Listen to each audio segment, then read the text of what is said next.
de ce projet de réforme qu'il faut revoir. Parce que, disons les choses comme elles sont, ce système de retraite par points, on le présente comme un système universel, il va conduire à un appauvrissement généralisé des Français.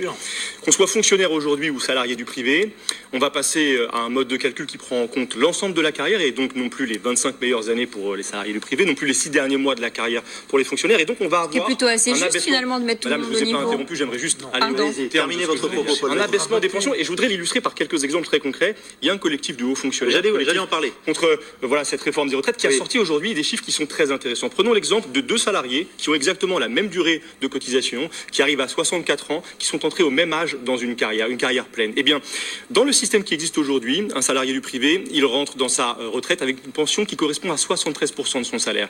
Demain, dans le système de M. Macron, ce sera 56%. Et si cette personne veut arriver au niveau qu'on obtient aujourd'hui en partant à 64 ans, il devra cotiser jusqu'à 67 ans et demi. Donc ça veut dire que vous forcez les Français à travailler plus longtemps, alors que l'espérance de vie en bonne santé dans notre pays, elle diminue et elle est à 64 ans. C'est-à-dire que vous préparez des retraites qui sont des retraites difficiles pour nos compatriotes qui auront fait toute leur vie des efforts, travaillé et qui ont un droit acquis parce qu'ils ont participé à un système de solidarité entre les générations que vous remettez en cause parce qu'au fond, dans ce système où on voit que chacun s'appauvrit, seuls ceux qui auront les moyens d'aller vers le secteur privé, d'aller vers les retraites par capitalisation pourront s'en sortir. Je voudrais juste terminer pour être complet, parce que là je fais la critique du projet qui s'annonce, mais j'ai aussi des propositions à faire. Il y a une mesure très simple pour financer l'équilibre des régimes de retraite. Et tous les féministes sincères, j'espère, entendront cette proposition. Si on augmente le salaire des femmes, on sait qu'en moyenne, il est inférieur de 15% à qualification égale à celui des hommes. On génère des cotisations qui permettent de financer sur le long terme, madame,